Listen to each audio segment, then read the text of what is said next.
You turn to News Channel 15 all year for the latest breaking news. We're reviewing 15 of the biggest stories, and you voted for what you think should be #1. Tonight, we finish our countdown with the top 5 stories of 2011 coverage you counted on. Number 5, record weather. 2011 was a year of major weather events from the cold to the hot.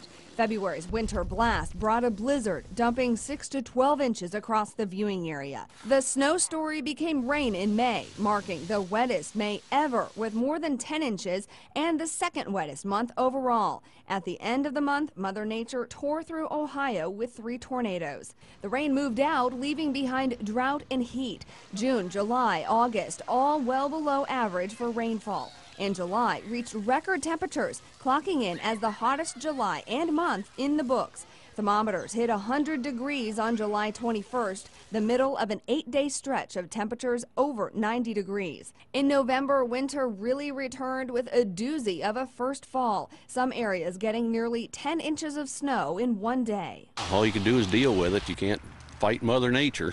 You know, when it comes, it comes. Number 4, remembering 9/11. This year marked the 10th anniversary of the 9/11 attacks. Nobody forgets Pearl Harbor, and nobody will forget this. To honor the 403 fallen first responders, people walked the stairs at Parkview Field. Many fellow firefighters, police officers, and paramedics.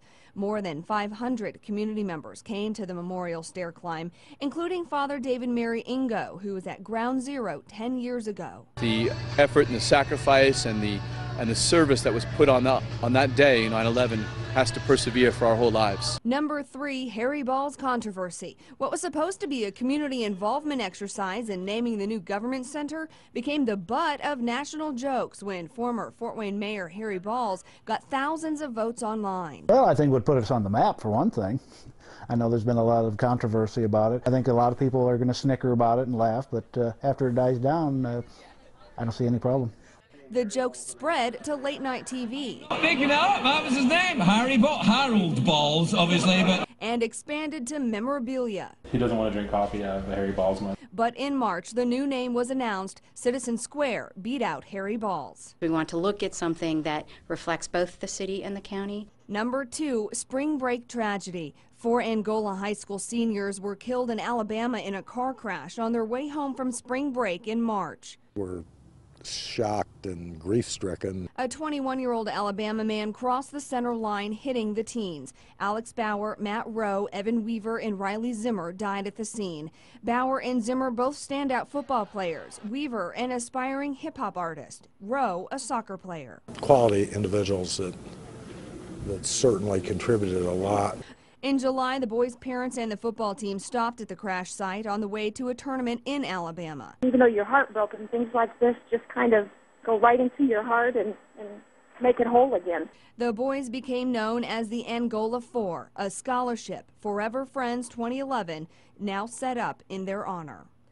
The number 1 story of 2011, stage collapse. August 13th, tragedy struck the Indiana State Fair. Strong winds ahead of a thunderstorm swept through, catching the main stage like a sail. It collapsed just before the Sugarland concert.